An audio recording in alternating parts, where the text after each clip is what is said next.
Good morning students. Class 4 lesson 2 lesson 1 आपका exercise और topic एकदम अच्छे से पढ़ाया जा चुका है। देखिए क्लास 4 लेसन 2, लेसन का नाम क्या है?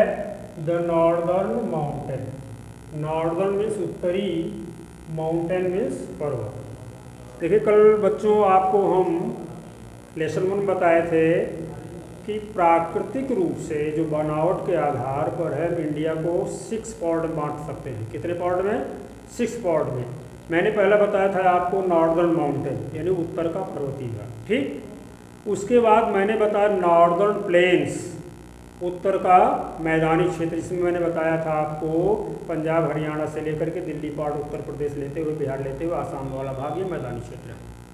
मैंने ये भी बताया था आपको कि मैदानी क्षेत्रों में एग्रीकल्चर यानी खेती का कार्य बहुत अच्छी तरह से होता है। उसका कारण है कि समतल जमीन होने के कारण नहरों के माध्यम से, नलकूपों के माध्यम से, ट्यूबवेल के माध्यम से, समतल जमीन होने के कारण जो है, और ये गंगा यमुना का एक उपजाऊ क्षेत्र होने के कारण यहाँ पर पैदावार फसलों की बड़ी ज़बरदस्त होती है, बहुत अच्छी होती है। लेकिन हम नॉर्दर्न माउंटेन की बात करें, उत्तर के पर्वतीय क्षेत्र जिसको आप पढ़ने जा रहे हैं, तो वहाँ पर एग्रीकल्चर होती है लेकिन बहुत अच्छी तरह से नहीं हो पाती क्योंकि पहाड़ी क्षेत्र है, ठीक। मैंने तीसरा आपको बताया था डिजर्ट, वेस्टर्न डिजर्ट यानी पश्चिम का रेगिस्तान मैंने बताया था। तीसरा पार्ट, पहला मैंने क्या बताया था? Northern mountain. सेकंड मैंने क्या बताया था? Northern plain. थर्ड मैंने बताया आपको कि वेस्टर्न डिजर्ट यानी पश्चिम का रेगिस्तान। और नंबर 4 पर मैंने बताया था साउथर्न प्लेट्यू, दक्षिण का पठार। फिर अंतिम मैंने बताया था कोस्टल एरिया, समुद्र का तटीय भाग। और लास्ट जो आपका छठा बनता था इनलैंड एरिया, इन द्वीप वाला क्षेत्र। इस तरह से मैंने आपको पहले लेसन बताया था। तो आज हम लोग पढ़ेंगे, क्या पढ़ेंगे? द नॉर्दर्न माउंटेन, उत्तर का पर्वतीय क्षेत्र। इसके बारे में थोड़ा सुनने का प्रयास करते हैं। The northern boundary of India has long and very high chain of mountains. This chain consists of the Karakoram mountain range and Himalayan mountains, and the Karakoram range lies in the northern between the Pamir North and the Indus River in Jammu and Kashmir, whereas the Himalayan range lies in the north and northeastern part of India and extend from Kashmir to Arunachal Pradesh। आइए देखते हैं अरुणाचल प्रदेश वाला भाग आप देख रहे हैं, जम्मू कश्मीर वाला भाग देख रहे हैं, काराकोरम रेंज है जो आपके हिमालय पर्वत पर। तो हिमालय पर्वत को भी 3 भागों में बांटा गया है। कितने भागों में? 3 पार्ट में। एक है आपका अपर हिमालय यानी जो बहुत ऊंची पर्वत श्रेणियां हैं, बहुत ऊंची पर्वत श्रेणियां हैं, उनको हम अपर हिमालय के नाम से कहते हैं। मैंने यहाँ लिखा है नंबर 1 पर ही मैंने पर्वतीय भागों को बांटने का प्रयास किया है। नंबर 1 क्या कहते हैं? The greater Himalayas. ग्रेट माने महान, बड़ा। द ग्रेटर हिमालयाज, या इसको हम और क्या कहते हैं? आर हिमाद्री। चाहे हम हिमाद्री कहें चाहे ग्रेटर हिमालय कहें, यहाँ पर विशाल पर्वत क्षेत्र है और इसकी एक रेंज बनी हुई है। जरा इसको देख लेते हैं। The Himalayan range is the highest range in the world. संसार में जितने भी पर्वत हैं, किसी भी कंट्री में, किसी भी देश में, सबसे बड़ी पर्वत श्रृंखला किसकी है? हिमालय की है, हिमालय पर्वत की है। इसीलिए यहाँ पर लाइन दी गई है आपको समझने के लिए। The Himalayan range is the highest range in the world. World माने संसार, हाईएस्ट माने सबसे ऊंची, रेंज माने श्रृंखला। यानी हिमालय रेंज जो है, हिमालय पर्वत की जो श्रृंखला है, वो विश्व की सबसे बड़ी श्रृंखला है। कितनी बड़ी है अभी देख लीजिए, 2400 किलोमीटर लॉन्ग। कितना? 2400 किलोमीटर लंबी श्रृंखला है। कितना? 2400 किलोमीटर्स। आप इस बहुत लोग बच्चे मुंबई गए होंगे। मुंबई की रेंज कितनी है? 1500-1700 किलोमीटर इलाहाबाद से। अपने यहाँ से मान लीजिए थोड़ा और होगी, 100 किलोमीटर समझ लीजिए। दिल्ली गए 1000-1200 होगा, 900 होगा, 800 होगा। अब आप समझ लीजिए कितनी बड़ी पर्वत श्रृंखला है जो अफगानिस्तान से पाकिस्तान लेते हुए आपके बॉर्डर से होते हुए चाइना को अलग करते हुए नेपाल भूटान के भाग तक इधर आकर निकलती है। और इसी रेंज पर द ग्रेटर हिमालय में ही विश्व की सबसे ऊंची चोटी भी है, जो नेपाल में पड़ती है। हमारे देश में तो नहीं है, लेकिन हिमालय पर ही है, जो नेपाल के पार्ट में आती है। कौन सी है?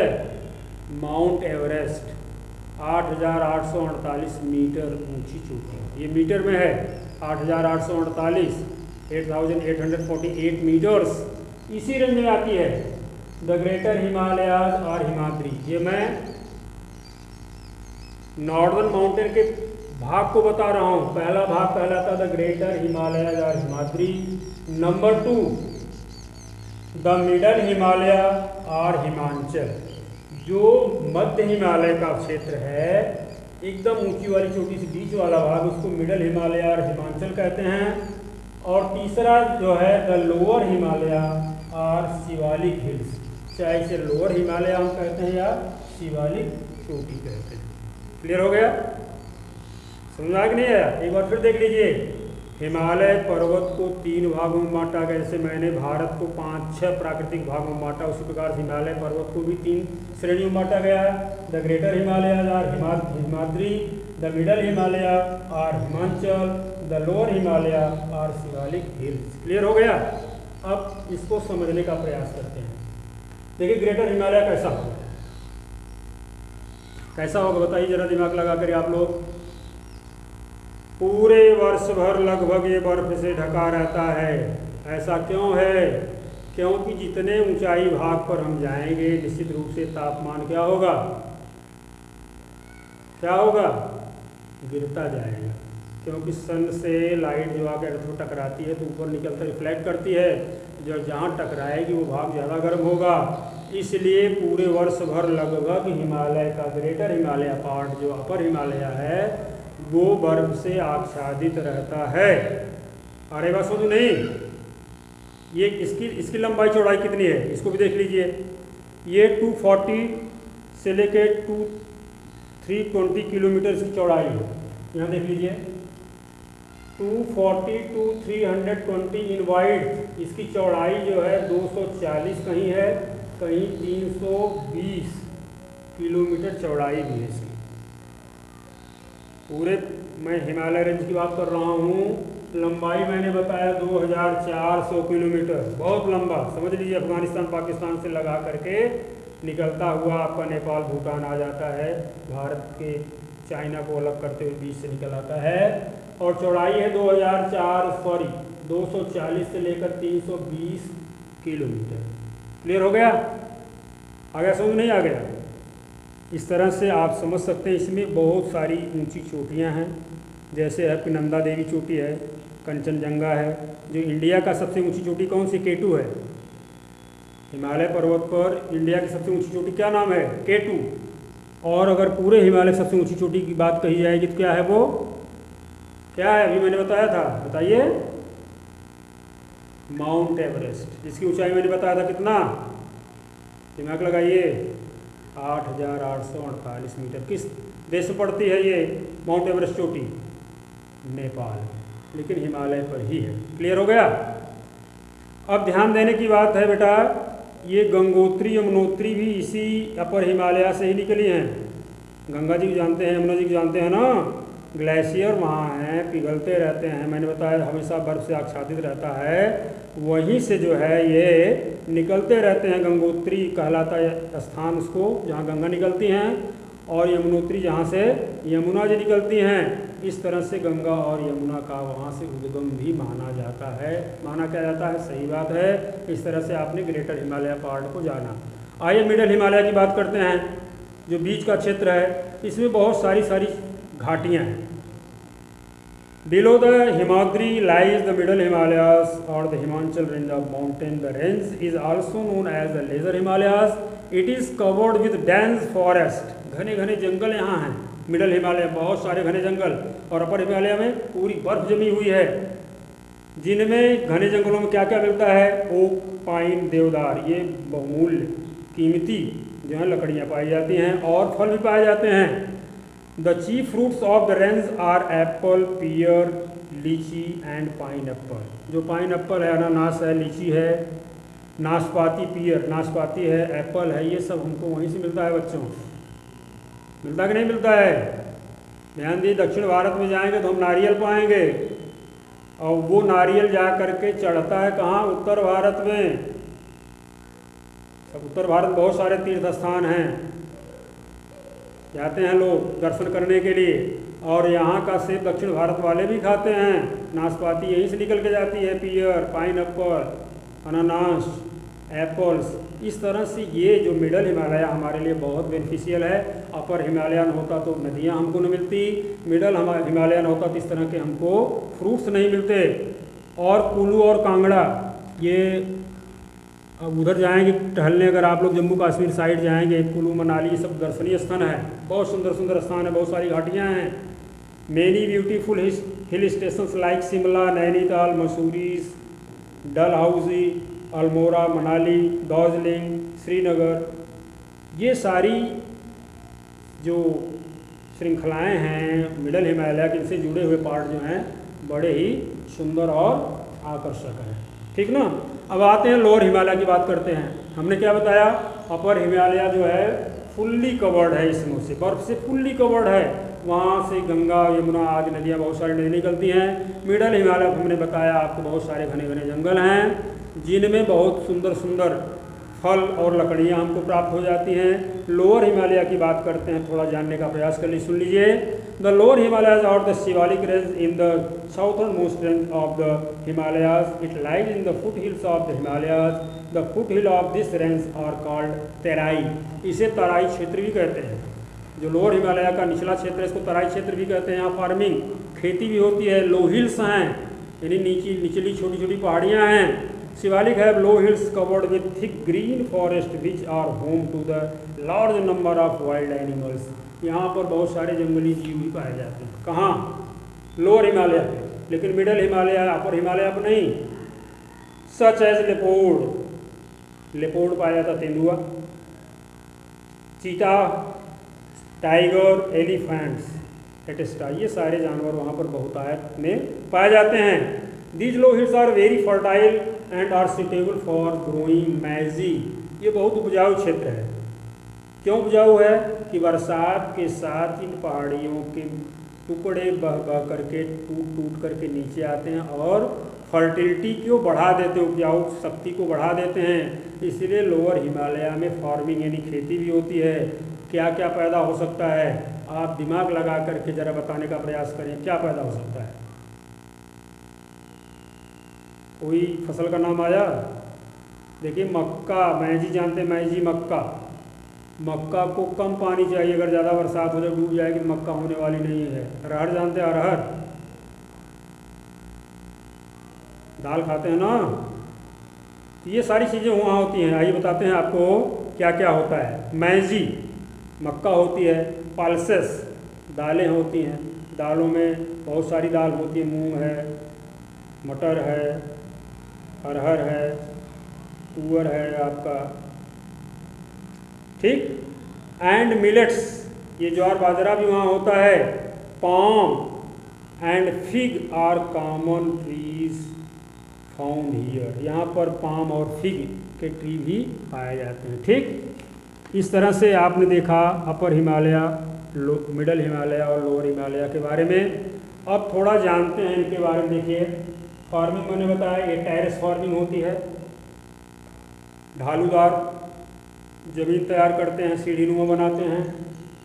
ऑर्चर्ड ऑफ द फ्रूट्स, फलों के बगीचे भी वहाँ उगाते हैं, जैसे भी मैंने बताया, एप्पल है, पीच है। और ड्रेस कैसा पहनते हैं? ड्रेस पॉइंट पे आइए, देखिए ड्रेस कैसा होगा वहाँ पर? कलरफुल ड्रेसेस पहनते हैं, रंग बिरंगे। अब आप सोच रहे हैं कि रंग बिरंगा कपड़ा क्यों पहनते हैं? एक बात आपको बताएं बच्चों, देखिए साइंटिफिक रीज़न मैं बताता हूँ, वैज्ञानिक कारण बताता हूँ। गर्मी में कैसे कपड़े पहनने चाहिए? दिमाग लगाइए। गर्मी में हमको कॉटन, हल्के और सफ़ेद कपड़े पहनने चाहिए। कैसे कपड़े? कॉटन, सूत वाले कपड़े। कैसे हों? हल्के हों, लाइट हों, और कैसे हों? वाइट कलर में हों। क्यों? कि सूर्य की किरणें वाइट कलर पर ज़्यादा अपना टेम्परेचर नहीं छोड़ पाती हैं। जितने रंगीन चीज़ है उसमें टेम्परेचर ज़्यादा घुसता है, तापमान ज़्यादा वो पकड़ता है। इसलिए ब्लैक कलर सबसे अधिक बुरा माना जाता है, बैड कंडक्टर ऑफ हीट माना जाता है, बैड कंडक्टर ऑफ हीट माना जाता है, इसलिए काले कपड़े नहीं पहनने चाहिए। जम्मू कश्मीर या हम अपर मिडल लोअर हिमालय की बात कर रहे हैं तो कैसे कपड़े वहाँ के लोग पहनते होंगे? रंगीन कपड़े पहनते हैं, क्योंकि उनको उष्मा ज़्यादा मिल सके। ऊलन कपड़े पहनते हैं ज़्यादा से ज़्यादा, क्योंकि वहाँ वर्ष के अधिकांश महीनों तक वहाँ ठंडी का मौसम रहता है, इसलिए ऊलन और कलरफुल कपड़े पहनते हैं। समझ में आ गया? ये साइंटिफिक रीजन मैंने बताया, वैज्ञानिक कारण, इसलिए वहाँ के लोग कैसे कपड़े पहनते हैं मैंने दिया है कलरफुल ड्रेसेस। नंबर दिया फेस्टिवल्स। फेस्टिवल्स माने त्यौहार। ये हिंदुस्तान की बात हो रही, हिंदुस्तान के बाहर की बात मैं नहीं कर रहा हूँ, लेकिन हिंदुस्तान में उत्तर भारत में, दक्षिण भारत में, मध्य भारत में, पूर्वी भारत में, पश्चिमी भारत में अलग अलग प्रकार के कुछ ऐसे त्यौहार हैं जो एक दूसरे से भिन्न हैं, जिनको हम मनाते हैं वह नहीं, वह मनाते हैं तो हम नहीं। लेकिन यहाँ माउंटेन रेंज की बात कर रहे हैं तो यहाँ पर फेस्टिवल्स कौन से मनाए जाते हैं? दशहरा। दशहरा जानते हैं? दशहरा और विजयदशमी दो हैं। ये मई दशहरा देखें आप लोग, केडी कॉन्वेंट के बच्चों बताइए, मई दशहरा देखे हैं? वही दशहरा और विजयदशमी की बात कर रहे हैं। जब भगवान श्री राम जी लौट के आए थे तो ये विजयदशमी और दशहरा मनाते हैं। शिवरात्रि, शिव का पर्व बहुत ज़बरदस्त मनाया जाता है, क्योंकि ऐसी मान्यता है कि शिव जी कहाँ निवास करते थे? हिमालय पर्वत पर रहते थे, ठीक ना, कैलाश पर्वत वहीं है। ईद, जो मोहम्मदन समुदाय के लोग हैं, मुस्लिम समुदाय के लोग हैं, तो ईद, शिवरात्रि, दशहरा वहाँ का मुख्य त्यौहार है। मुख्य रूप से हिंदू का दशहरा, विजयदशमी, शिवरात्रि, और मुसलमानों का ईद का त्यौहार। अब आइए लैंग्वेज, भाषा देख लेते हैं। हम लोग कौन सी भाषा बोलते हैं? मेन भाषा हमारी क्या है? What is our main language? Hindi. क्या है? हिंदी। हरियाणा की भी हिंदी है, दिल्ली की भी हिंदी है, बिहार की भी हिंदी है, लेकिन थोड़ा बदल जाती है, कुछ बाणी बदल जाती है। वहाँ की भोजपुरी हम लोगों के यहाँ आ जाती है, जैसे वहाँ भोजपुरी है, मैथिली भाषा है, हम लोगों की क्या भाषा है? ब्रज भाषा या अवधी भाषा आ जाती है, लेकिन हिंदी कही जाती है। तो आइए लैंग्वेज देखते हैं, वहाँ कौन कौन सी लैंग्वेज बोली जाती है। मैं हिमालय पर्वत की रेंज की बात कर रहा हूँ, उत्तर भारत की पहाड़ी क्षेत्रों की, तो वहाँ कश्मीरी बोली जाती है, क्योंकि जम्मू कश्मीर क्या बोलते हैं? कश्मीरी भाषा। उर्दू भी बोली जाती है, और डोगरी। अगर कोई एग्ज़ाम आप फेस कर रहे हैं कॉम्पिटेटिव, तो अगर प्रश्न आता है जम्मू कश्मीर की मुख्य भाषा बताइए, तो क्या लिखेंगे आप? कश्मीरी नहीं बल्कि क्या लिखेंगे? डोगरी। क्या लिखेंगे? डोगरी। लद्दाख की भाषा, अभी लद्दाख देखिए अलग हुआ है, जो कि विवादित क्षेत्र था पाकिस्तान हिंदुस्तान का, लद्दाख भी अलग हो गया। जम्मू कश्मीर से 370-35 से ये सब हट गया है, भारत का अभिन्न अंग हो गया है। इस तरह से बच्चों आपका ये लेसन समाप्त होता है। एक बार फिर से हम रिविजन करते हैं। हिमालय पर्वत विश्व की सबसे ऊंची पर्वत श्रृंखला में आता है, जिसकी लंबाई 2400 किलोमीटर है, चौड़ाई 240 से 320 किलोमीटर है। हिमालय पर्वत को 3 भागों में बांटा गया है, greater Himalaya, middle Himalaya, lower Himalaya. और लाइफ की बात करेंगे तो लाइफ वहाँ का जनजीवन थोड़ा पहाड़ी क्षेत्र होने के नाते थोड़ा व्यस्त है, अच्छा नहीं है। मौसम हमेशा ठंडा रहता है, लेकिन वहाँ के लोग भी फार्मिंग करते हैं। मैंने बताया था ग्रेटर हिमालय हमेशा बर्फ से ढका रहता है, जिससे वहाँ बहुत सारे ग्लेशियर, नदियाँ बन करके निकलते हैं। यमुनोत्री और गंगोत्री की मैंने बात बताई आपको।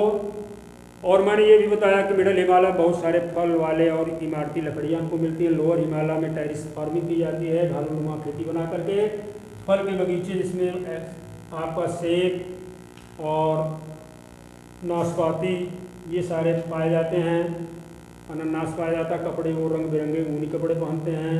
त्यौहार में दशहरा और शिवरात्रि मुख्य रूप से हिंदू मनाते हैं और मुस्लिम ईद मनाते हैं। भाषा में वहाँ कई भाषाएं बोली जाती हैं, कश्मीरी, उर्दू, डोगरी और लद्दाखी। अंडरस्टूड? समझ में आ गया होगा। Thank you so much.